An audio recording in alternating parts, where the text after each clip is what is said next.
জামাই ষষ্ঠীতে বাপের বাড়িতে গিয়েছিলেন দোর্দণ্ড প্রতাপ তৃণমূল নেত্রী, আর সেই সুযোগেই তাঁর বাড়িতেই কিনা চুরি। কোথাও কোনো ভাঙাভাঙি নয়, চাবি দিয়ে ঘরের দরজা খুলে একেবারে নিখুঁত হাত সাফাই। বুধবার রাতের এই ঘটনা ঘিরে শোরগোল পড়েছে উত্তর চব্বিশ পরগনার দেগঙ্গায়। জামাই ষষ্ঠী উপলক্ষে বুধবার সকালে সপরিবারে গাইঘাটার বাপের বাড়িতে যান দেগঙ্গার চাকলা গ্রাম পঞ্চায়েতের তৃণমূল পঞ্চায়েত সদস্যা আরতি ঘোষ। পুলিশ সূত্রে খবর, তৃণমূল নেত্রীর পরিবারের সদস্যদের অনুপস্থিতির সুযোগে কেউ বা কারা তালা খুলে বাড়িতে ঢুকে আলমারি থেকে টাকা সোনার গয়না চুরি করে চম্পট দেয়। নিজের লোকেরাই করেছে, যারা জানে আসে মানে থাকে বসে তারাই করেছে।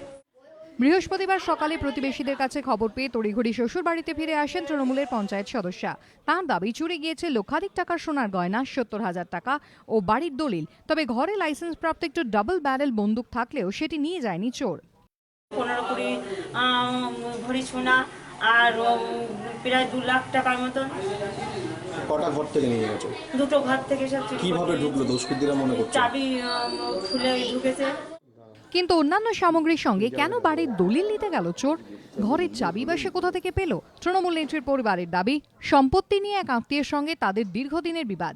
সেই কারণেই নকল চাবি তৈরি করে ওই আত্মীয় এই কাণ্ড ঘটিয়েছেন বলে সন্দেহ। গাইঘাটা থানায় অভিযোগ দায়ের করেছেন তৃণমূল পঞ্চায়েত সদস্যা। অভিযোগ খতিয়ে দেখছে পুলিশ, তবে এখনো কাউকে আটক বা গ্রেফতার করতে পারেনি পুলিশ। সিমরন পালের রিপোর্ট, এবিপি আনন্দ, উত্তর চব্বিশ পরগনা।